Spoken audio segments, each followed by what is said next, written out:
Ce n'est pas en effet en suivant des fables habilement conçues que nous vous avons fait connaître la puissance et l'avènement de notre Seigneur Jésus-Christ, mais c'est comme ayant vu sa majesté de nos propres yeux.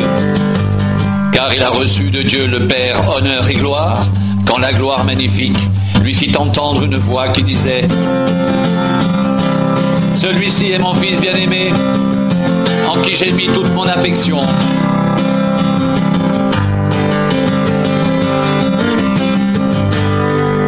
Et nous avons entendu cette voix venant du ciel, lorsque nous étions avec lui sur la sainte montagne.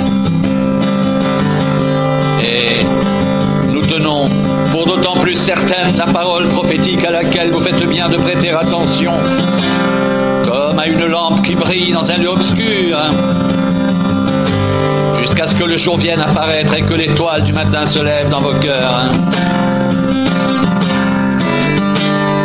Sachez tout d'abord vous-même qu'aucune prophétie de l'Écriture ne peut être un objet d'interprétation particulière, car ce n'est pas par une volonté d'homme qu'une prophétie a jamais été apportée, mais c'est poussé par le Saint-Esprit que des hommes ont parlé de la part de Dieu.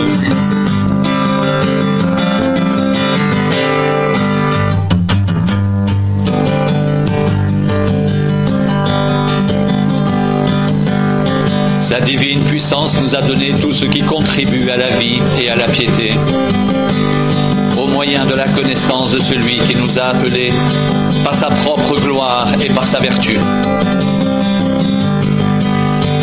Celle-ci nous assure de sa part les plus grandes et les plus précieuses promesses, afin que par elles vous deveniez participants de la nature divine, en fuyant la corruption qui existe dans le monde par la convoitise.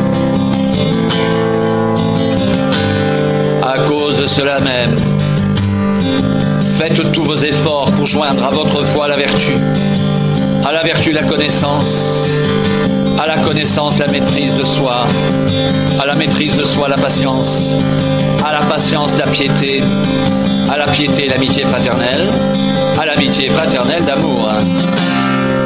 Car si ces choses sont en vous, et y sont avec abondance, elles ne vous laisseront point oisifs ni stériles pour la connaissance de notre Seigneur Jésus-Christ.